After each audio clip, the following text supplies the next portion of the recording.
명절이 예배하러 올라온 사람들 가운데 그리스 사람이 몇 있었는데 그들은 갈릴리 베스다 출신 빌립에게로 가서 청하였다. 선생님, 우리가 예수를 뵙고 싶습니다.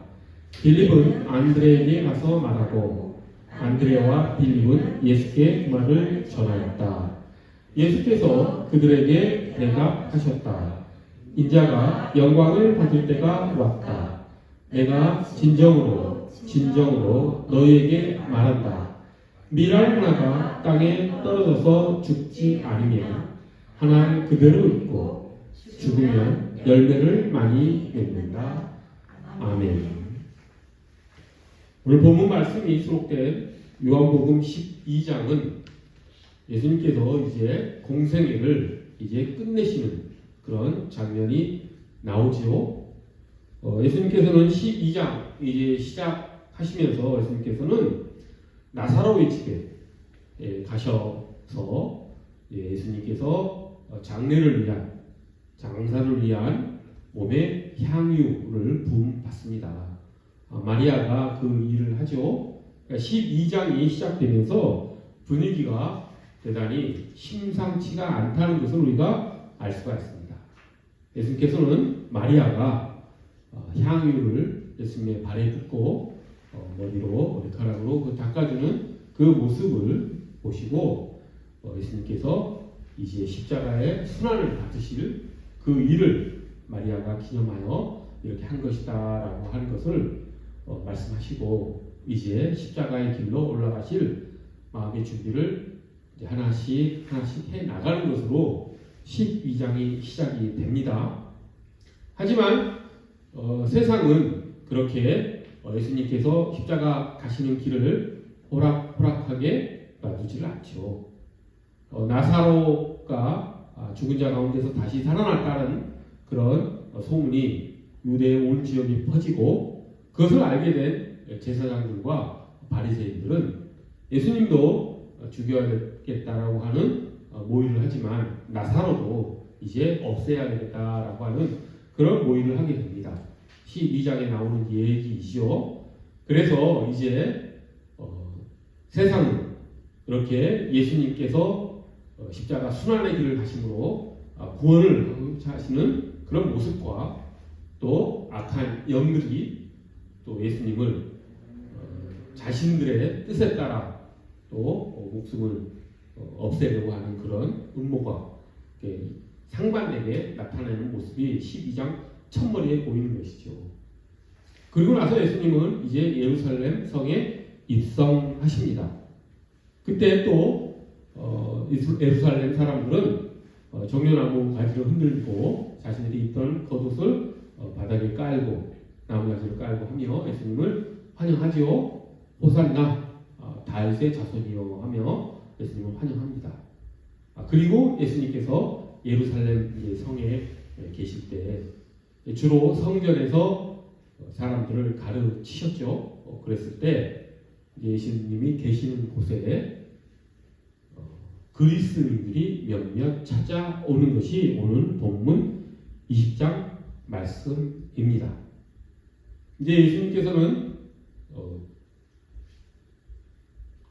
유대의 명절, 유월절이죠. 유월절을 지키시고 그 유월절을 마지막으로 해서 십자가에 오르실 텐데, 그래서 지금 시간적 배경은 유대 그 유월절이 행해지는 예수님의 십자가 못 박히시기 전 한 일주일 전쯤 되는 때입니다. 그때 이제 그리스도인들이 찾아와서 예수님께 나아오시죠. 그런데 이제 그리스도인들은 직접 예수님을 다짜고짜 찾아온 것이 아니라 같은 베세다 사람 빌립에게 예수님을 뵙고 싶습니다라고 얘기를 하자 빌립은 또 바로 예수님께 말한 것이 아니라 안드레에게 찾아가서 그리스 사람 몇몇이 찾아왔는데 예수님을 뵙고 싶습니다라고 그 말을 예수님께 전합니다. 그렇게 해서 그리스도인들이 예수님을 이제 만나 뵙게 된 것이죠. 그런데 예수님께서 이제 본문 23절에 보면 그리스인들이 찾아와서 예수님을 뵙고 싶습니다 했을 때 예수님께서 이제 예수님 자신의 사역의 절정이라고 할 수 있는 십자가 순환을 선포하시지요. 그것이 23절 인자가 영광을 받을 때가 왔다 이렇게 말씀하신 것입니다.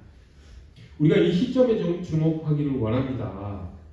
왜 하나님께서는 예수님께서는 하나님이신 예수님께서는 왜 그리스도인들이 예수님을 찾아왔은 이 시점에 비로소 이렇게 예수님의 사역의 가장 마지막 가장 절정인 십자가 순환 인자가 영광을 받을 때가 왔다라고 이렇게 선포를 하셨을까요? 그것이 오늘 이번 말씀 전하는 시간에 우리가 살펴볼 초점이 되는 내용입니다. 이 점을 좀 우리가 주목하고 예수님의 말씀을 잘 들었으면 좋겠습니다. 무슨 말씀인지 다시 말씀드리면 그리스도인들이 예수님께 찾아왔을 때 예수께서 공개적으로 지금 인자가 영광을 받을 때가 왔다라고 예수님의 사역의 절정인 십자가 순환을 선포하신 이유가 과연 무엇인가라고 하는 것을 오늘 살펴보는 것이 설교의 요지라고 하는 것이지요. 자, 예수께서 왜 그리스도인들이 찾아왔을 때 이런 선포를 하셨는지 그것을 알기 위해서는 우리가 좀 각도를 달리해서 이렇게 생각해 볼 수 있습니다. 즉 예수님께서 이 땅에 오셔서 남기신 것이 과연 무엇일까? 라고 하는 것을 우리가 살펴 깨달아 알면 그래서 예수님께서 그리스도인들이 찾아왔을 때 그 예수님의 십자가 순환을 공개적으로 선포하셨구나 라고 하는 것을 우리가 알 수 있다라고 하는 것이지요. 예수님 과연 이 땅에 오셔서 3년의 공생의 기간 동안 이 땅에 남기신 것이 무엇이었는가를 우리가 알면 예수님께서 이 선포를 하신 그리스도인들이 예수님을 찾아왔을 때 선포하신 그 이유를 알 수 있다라고 하는 것입니다. 예수님이 과연 이 땅에 남기신 것이 무엇이겠습니까? 예수님이 이 땅에 남기신 것이 우리가 눈으로 볼 수 있는 것, 손으로 만질 수 있는 것은 하나도 없습니다. 예수님은 책을 쓰시지도 않았죠. 예수님이 글을 쓰신 것은 예수님께 가늠한 여인이 찾아왔을 때 땅에 무언가를 쓰셨다는 기록 외에는 예수님께서 책을 기록했다는 내용은 나와 있지 않죠. 그래서 예수님께서 직접 기록한 책은 없습니다. 그리고 예수님이 어디에 사셨는지 우리가 마을은 알지만 나사렛이라고 하는 마을은 알지만 또 태어난 곳이 어디인지도 알지만 그 실제 예수님이 사셨던 마을이 어딘지 집은 어디인지 정확하게는 우리가 알 수가 없습니다. 예수님의 유골도 남아있지가 않지요. 예수님의 무덤이 어디인지도 정확하게 아무도 모릅니다. 우리가 성지순례 가서 그럼 보게 되는 그런 성지들은 다 추정에 불과한 것들이죠. 비슷한 곳에 기념교회를 짓고 이곳이 그곳이었을 것이다라고 추정하는 것에 불과합니다. 예수님께서 이 땅에 남기신 것은 이처럼 손에 보이고 손에 만질 수 있고 눈에 보이는 그런 가시적인 유품이나 유물은 하나도 없다라고 하는 것이죠. 저 한편으로는 아쉽기도 합니다. 만약에 예수님께서 최후의晚餐에 제자들에게 이 잔은 내 잔이니 했을 때 그 성배를 남겨두셨다면 우리가 얼마나 기쁘겠습니까? 하지만 그런 것은 남아있지 않습니다. 예수께서 남겨두신 것은 그런 것이 아니었다라고 하는 것이죠. 예수께서 남겨둔 것은 마태복음 16장을 보면 우리가 좀 알 수가 있습니다. 마태복음 16장을 보면 예수님께서 가이사라 빌립보에 가서 제자들에게 말씀하시죠. 질문을 던집니다. 사람들은 나보고 누구라 하느냐 이렇게 예수께서 질문을 하시죠. 그래서 제자들이 엘리야라고도 하고 에레미야라고도 하고 선지자라고 합니다. 라고 이렇게 제자들이 대답을 합니다. 하지만 예수님께서는 세상이 예수님을 어떻게 보느냐보다도 지금 예수님께서 가장 궁금해 하셨던 것은 가시아라 빌립보에서 제자들에게 가장 궁금했던 것은 너희는 나를 누구라 하느냐라고 하는 그 질문을 통해서 제자들의 마음을 예수님께서는 알고 싶으셨던 것이지요.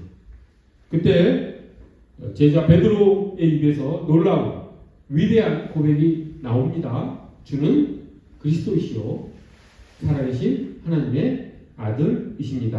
라고 하는 고백이 나옵니다.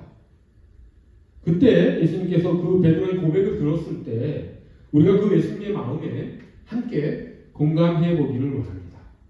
예수님은 그 베드로의 고백을 들으시고 이제 내가 공생애를 마칠 때가 다 되었구나 라고 하는 어찌 보면 안도의 마음을 가지셨다라고 하는 예수님의 마음을 우리가 들여다볼 수 있기를 원합니다. 예수님 베드로가 그 위대한 고백, 주는 그리스도시요 살아계신 하나님의 아들입니다 라고 하는 그 고백을 들으시고 놀라운 또 선포를 하시지요. 이 반석 위에 교회를 세우겠다. 그리고 하늘나라의 열쇠를 주겠다라고 하는 말씀을 하십니다. 예수께서 그 선포를 하신 이유가 무엇이겠습니까? 그것은 그 믿음의 고백 위에 교회를 세우겠다라고 하는 선포이겠지요. 그리고 예수님께서는 이제 다시 유대지방으로 와서 오늘 본문과 같은 그런 일들을 행하시고 십자가로 올라가시는 것이지요. 그럼 우리가 여기서 알 수 있는 게 무엇입니까? 예수님께서는 이 땅에 남기시기를 원했던 것은 믿음이었구나. 베드로의 고백을 예수님께서 보시고 이제 공생애를 끝내시고 이제 예루살렘으로 가셔서 십자가의 길을 가셨구나. 예수님께서 이 땅에 남기고자 하셨던 것은 믿음의 고백이었다 라고 하는 것입니다. 근데 여기에서 또 우리가 한 가지 알아야 될 것은 무엇이냐면 그 베드로의 고백이 온전한 큰 고백은 아니었다고 하는 것이죠. 왜냐하면 베드로는 예수님께서 그 고백을 들으시고 교회를 세우겠다고 선포하신 이후에 바로 십자가 고난에 대해서 말씀을 하시자 베드로가 그런 일을 주님께 일어날 수 없습니다 라고 이야기를 합니다. 메시아가 돌아가신다는 이야기를 하니 베드로가 동의를 할 수 없었겠지요. 그러자 예수님께서 사탄아 물러나라 라고 말씀을 하시면서 베드로를 꾸짖으십니다. 베드로는 그 가이사랴 빌립보에서 위대한 믿음의 고백도 했지만 온전한 예수 그리스도의 사역을 이해를 못하는 고백이었다라고 하는 것이지요. 하지만 예수님은 그 연약하고 그 부족한 믿음을 보시고 그런 믿음이었음에도 불구하고 예수님은 제자들을 향한 이제 공생애의 사역을 끝내시고 십자가로 가실 수 있었다라고 하는 것이죠. 즉 예수님은 결론적으로 말하면 이 땅에 남기신 것은 아주 자그마한 믿음의 씨앗을 예수님께서 남겨주시고 십자가의 길을 오르셨다라고 하는 것이죠. 자, 이제 질문에 대한 대답이 조금 되었죠. 예수님께서 이 땅에 남기시고자 하였던 것은 작은 믿음의 씨앗이었다. 그러면 예수님께서 이 땅에 남기시고자 했던 그 작은 믿음의 씨앗이 왜 오늘 이 본문과 연결이 되는가? 이거를 살펴보기를 원합니다. 예수님은 그리스도인들이 예수님을 찾아왔을 때 이제 인자가 영광을 받을 때가 왔다라고 더 확실한 예수님께서 베드로와 12제자들에게 가이사랴 빌립보에서 선포하셨던 그 말씀보다 더 확실한 십자가 순환의 때를 말씀하시죠. 하나님의 때가 이제 온전히 도래했음을 예수님께서 말씀하시죠. 좀 더 그 예수님의 사역이 명확해지는 그런 것을 우리가 볼 수가 있습니다. 즉 카이로스가 이제 점점 무르익은 것이죠. 이제 며칠 있으면 예수님은 그 하나님의 기회, 하나님의 때가 완전히 열리게 되는 그때를 맞이하시게 될 텐데, 그때가 그리스 사람들이 찾아오게 되는 때가 그 카이로스를 우리가 깨닫게 되는 한 순간이었다라고 하는 것이죠. 즉 이게 무슨 소리냐면, 예수님께서는 유대인만의 종교, 유대인만의 하나님을, 유대인만의 메시아가 되시기 위해서, 하나님이 되시기 위해서 이 땅에 오신 게 아니다. 그리스인들은 이방인이죠. 유대인들이 아닙니다. 근데 그들이 예수님을 찾아왔을 때 예수님께서는 이제 온 인류를 향한 구원 사역의 믿음의 씨앗을 보신 것이죠. 베드로의 고백에서는 무엇을 봤습니까? 유대인의 작은 믿음의 고백을 봤다라고 한다면, 그리스도인들이 찾아왔을 때는 이방인들의 믿음의 고백, 작은 믿음의 씨앗을 본 것입니다. 그렇기 때문에 예수님은 이제 내가 해야 될 일을 다 했구나, 내가 이 땅에 믿음의 씨앗을 뿌렸구나 라고 하는 마음을 가지시고, 이제 인자는 영광을 받을 때가 왔다라고 선포하신 것이죠. 여러분, 이 이야기, 예수님께서 이렇게 그리스도인들이 찾아온 것을 아주 크게 판단하시고 이런 위대한 선포를 하신 이유를 작게 보지 않았으면 좋겠습니다. 유대인과 이방인 간의 이 화해는, 이 평화는 우리 인류 역사에 전해주는, 우리 인류에게 전해주는 그 의미가 정말 큽니다. 예수님은 이방인을 향한 복음 선포가 온 인류에 평화를 선포하신 것이라는 것을 우리가 꼭 받아들이기를 원합니다. 세상을 보십시오. 세상은 역사가 시작된 이후로 단 한 번도 전쟁이 끝나지 않습니다. 그 전쟁이 왜 일어나겠습니까? 다 민족과 인종과 국가 간에 자기의 이익만을 위한 그런 생각들 때문에 전쟁이 일어나지요. 근데 국가 차원에서 그런 갈등만 일어나는 것이 아니라 우리 인류가 가진, 우리 인간이 가진 이 죄악된 이 모습은 그렇게 사람과 사람 사이의 갈등, 그래서 아주 작은 어린이들 또래 사회에서도 따돌림이라든지 아이를 소외시킨다든지 하는 일들이 벌어지죠. 나와 남을 가르고 나의 이익을 위해서, 나의 편리를 위해서 다른 사람을 소외시키는 현상은 전 역사를 통해서, 온 사회를 통해서 우리가 흔히 볼 수 있는 일이라고 하는 것이죠. 지금 예수님께서는 그리스 사람들이 예수님께 찾아왔을 때 보신 것은 무엇이냐면, 유대인들과 그리스도인들, 하나님의 백성이라고 하는 사람들과 그렇지 못했던 유대인들, 그토록 말도 섞기를 거부하고 식사도 함께 하지 않았던 그런 이방인들과의 화목을 통한 새로운 세계 종교로서의 이제 평화의 복음을 예수님께서 선포하신 것이라고 하는 것입니다.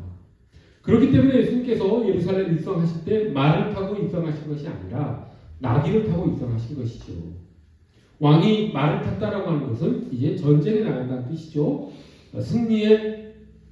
승리를 기념하여 말을 타고 왕은 행차를 합니다. 근데 나귀를 탔다라고 하는 것은 무엇입니까? 평화를 전하러 왔다라는 의미죠.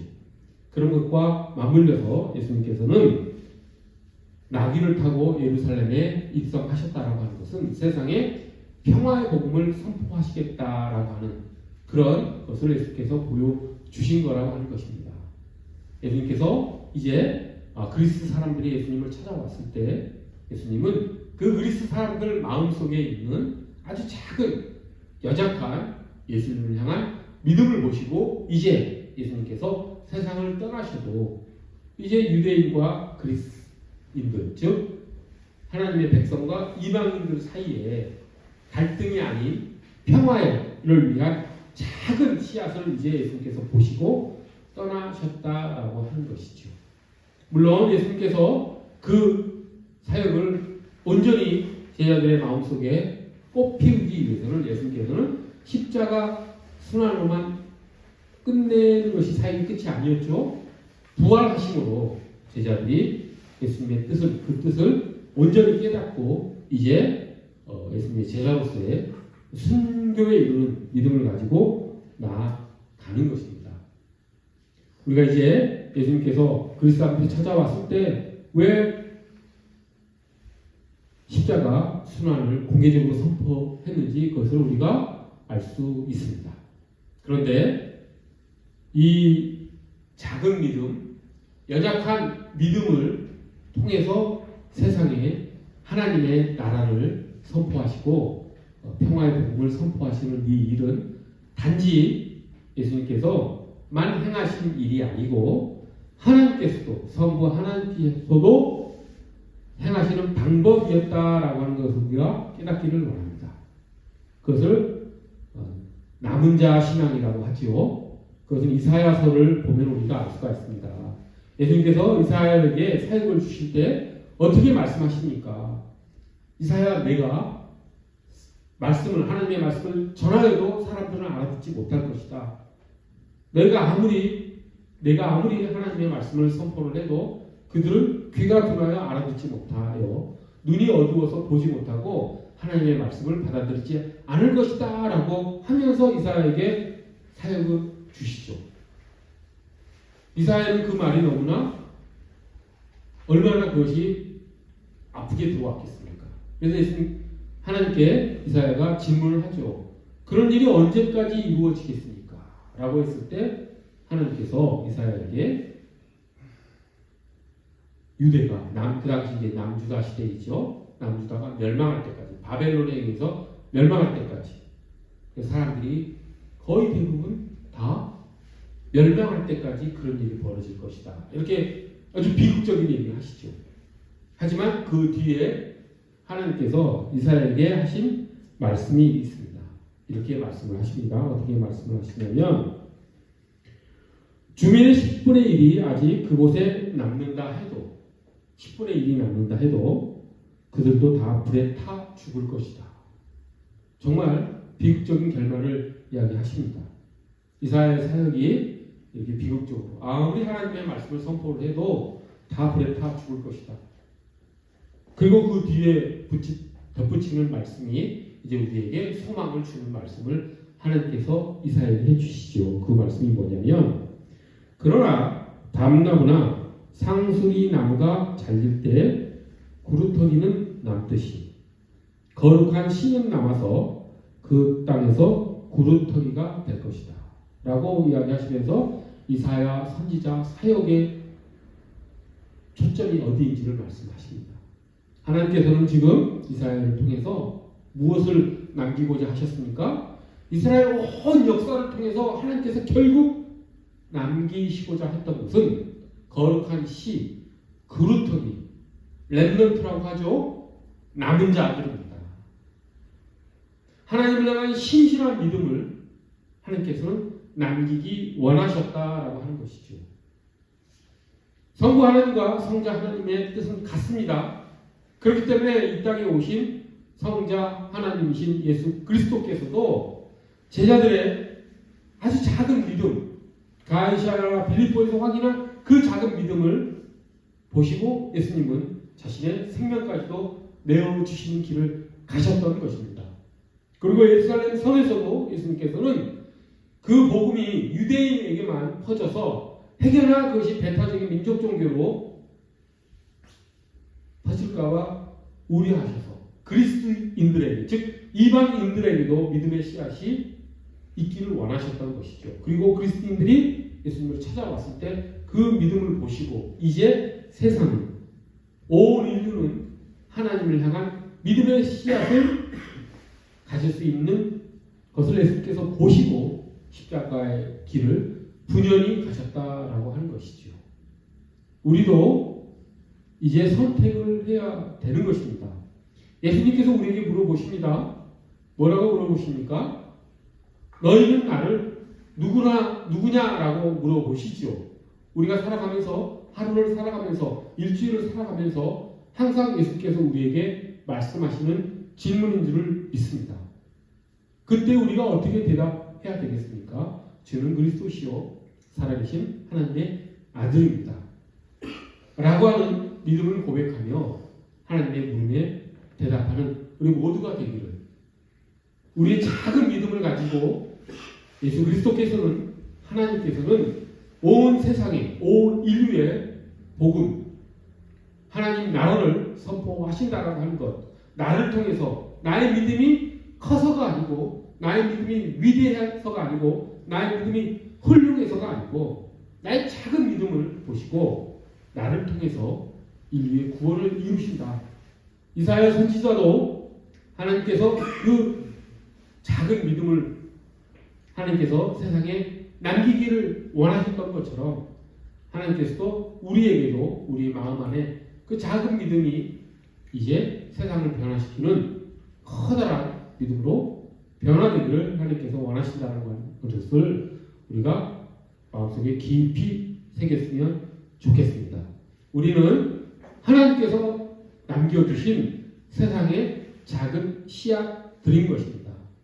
그 씨앗들로서 우리가 하나님을 온전히 의지하고 나아가는 우리 모두가 되기를, 우리가 예수님께 나아간 그 그리스도인들 속에 우리가 속하다라고 하는 그 고백을 우리가 예수님께 드려나가는 우리 모두가 되기를 간절히 소원합니다.